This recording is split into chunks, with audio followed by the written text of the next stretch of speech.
फरमाता है जो ईमान लाए, ईमान वाले। और देखो ईमान जो होता है ना, ईमान किसे कहते हैं? बगैर देखे इतना पक्का मान लेना, बगैर देखे, युमिनून बिल गैब, बगैर देखे। और इस्लाम में बेदेखे मानने की अहमियत है। देखकर तो कोई भी मानता है। उसको यूं समझो आप एक मिसाल के जरिए से कि ईमान कैसा होना चाहिए। ईमान यकीन की आखिरी हद को ईमान कहते हैं। ईमान। एक दिन हजरत बहलुल दाना दजला के किनारे बैठकर मिट्टी का घरौंदा बना रहे हैं। आंखों के सामने मिट्टी का घरौंदा बन रहा है। मजजूब थे, अल्लाह के वली थे, लेकिन दीवाने थे। लोग उनको दीवाना समझते थे, लेकिन था उनका नाम दाना, क्योंकि जो नबी का दीवाना हो जाता है सारी दानाइयां उसके तलवों में होती है। दजला के किनारे बैठ करके वो घरौंदा बना रहे हैं। हारून रशीद की बीवी, ये अब्बासी बादशाहों में हारून रशीद है, उसकी बीवी जुबैदा खातून बड़ी नेक औरत थी, पढ़ी लिखी थी, मजबूत ईमान वाली थी। वो दरिया की सैर को आई और बहलुल दाना को दरिया के किनारे मिट्टी का घरौंदा बनाते देखा तो पूछा, बाबा क्या कर रहे हो? बहलुल दाना ने कहा, जन्नत में घर बना रहे हैं। अब आप एक बात देखें, दरिया की रेत से, बालू से मिट्टी का घरौंदा बन रहा है और बहलुल दाना कहते हैं ये नबी नहीं है। बात अभी नबी की नहीं हो रही, वली की हो रही। वो कहते मैं जन्नत में घर बना रहा हूं। पुख्ता यकीन था। कहने लगी, बेचेंगे आप इसको फरोख्त तो करेंगे? लोग नबी के इख्तियार का इनकार करते हैं। जो नबी के गुलाम बनते, जरा उनका इख्तियार भी देख लें। बहलुल दाना ने कहा, बेचेंगे। कितने में बेचेंगे बाबा? का 2 दिरहम में तुम्हें दे देंगे। 2 दिरहम निकाले। बादशाह की बीवी थी, शहीनशाह वक्त की बीवी थी, उसके लिए 2 दिरहम की कोई अहमियत तो थी नहीं। अगर फकीर मांगता तो 2 की बजाय 4 दे देती, लेकिन जन्नत जो 2 दिरहम में बिक रही थी, उसने निकाले पैसे और रख दिए बहलुल दाना के हाथ में। बहलुल अल्लाह के वली हैं, उन्हें दिरहमो दिनार की हैसियत नहीं पता, वो हैसियत ही नहीं जानते दिरहमो दिनार की, इसलिए कि जिसे खुदा मिलता है वो तो तख्त तो ताज को कदमों में रखते हैं, वो दिरहमो दिनार की हैसियत क्या जाने। बहलुल ने लिया और पैसों को किनारे डाला और उसके बाद कहा, जा तुझे बेच दिया जन्नत। जुबैदा खुशी खुशी आई।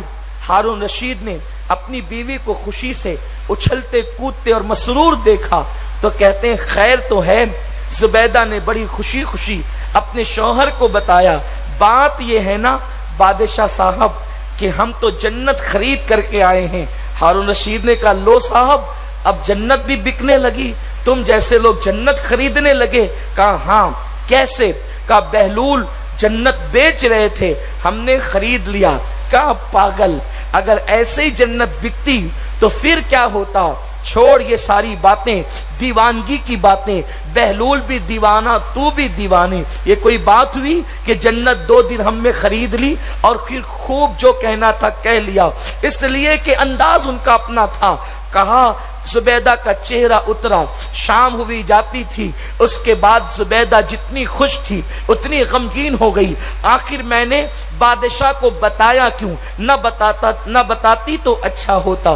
रात हुई, दूसरी बीवियों में से किसी की बारी थी। हारून रशीद उनके साथ महव इस्तिराहत थे। जुबैदा अपने कमरे में थी। निस्फ रात के बाद, रात के आखिरी पहर में हारून रशीद अपने कमरे से निकलता है और निकलने के बाद जुबैदा का दरवाजा खटखटाता है। अब मलिका का दरवाजा निस्फ शब के बाद आखिरी पहर में कोई खटखटाए तो फिर उसे गुस्सा आना, ये तो उसका अपना फितरी तकाजा था। बादशाह की बीवी जो ठहरी, अंदर से गरजदार आवाज में कहा, कौन हो? बाहर से आवाज आई, हारून रशीद। अब शौहर का नाम सुना कि शौहर نصف شب کے بعد آخری پہر میں دروازہ پیٹتا ہے، اور وہ بھی سوکنوں کے ساتھ رات گزارنے کے بعد کہیں کسی سوکن نے کان تو نہیں بھر دیے، پتہ نہیں اب کیا ہوگا۔ ہانپتے کانپتے دروازہ کھولا۔ ہارون رشید نے کہا زبیدہ یہ بتاؤ اس وقت بہلول دانا ملیں گے کہاں؟ کہا کیوں بہلول دانا کی تلاش ہے؟ کہا کہ ہمیں بھی ان سے ملاقات کرنا ہے۔ زبیدہ نے کہا بات تو بتائیں۔ کہا کہ ہم نے جو ہے ان سے آپ کی طرح جنت کا سودا کرنا ہے۔ کہا کیوں؟ تم تو بڑے مذاق اڑا رہے تھے۔ اس کے بعد بہرحال گفتگو ہوئی۔ وہ بیوی تھی، وہ اس کی زیادہ چل نہیں سکتی تھی۔ ہارون رشید نے بیوی کو ساتھ لیا اور پھر دجلہ کی طرف بڑھے۔ تو اب بھی ہارون رشید کا اب بھی بہلول دانا کا مزاج یہی تھا، اسی حالت میں بیٹھے ہوئے وہ وہی کر رہے تھے۔ ہارون رشید گئے، بیوی نے ساری داستان بتا دی تھی کہ میری بات کیسے ہوئی، سودا کیسے ہوا۔ ہارون رشید جا کر کے کہتے بابا کیا کر رہے ہیں؟ کہا کہ جنت میں محل بنا رہے ہیں۔ اللہ کے ولی کی ایک ہی بات، جنت میں محل بنا رہے ہیں۔ بابا بیچیں گے؟ ہاں بیچیں گے۔ کتنے میں دیں گے؟ تیری پوری سلطنت کے بدلے دیں گے۔ تو پھر ہارون رشید کو چکر سے آ گئے اور اس نے کہا بابا یہ بھی کوئی انصاف ہے؟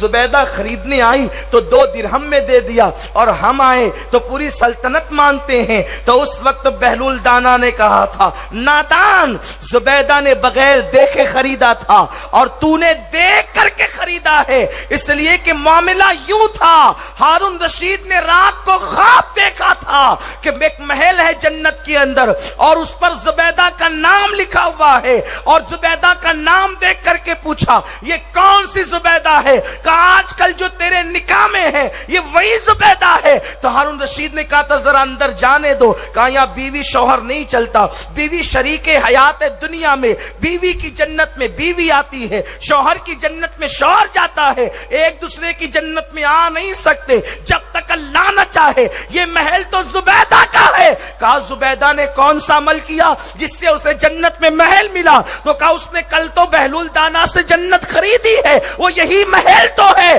تو بادشاہ نے یہ دیکھ کر فیصلہ کیا تھا کہ ہم بھی بہلول سے خریدیں گے۔ تو بہلول دانا کہتے ہیں اس نے بغیر دیکھے خریدا اور تو دیکھ کر کے خرید رہا ہے، اسی لیے اس کو 2 درہم پہ بیچ دیا اور تجھے پوری سلطنت کے عوض دیتے ہیں۔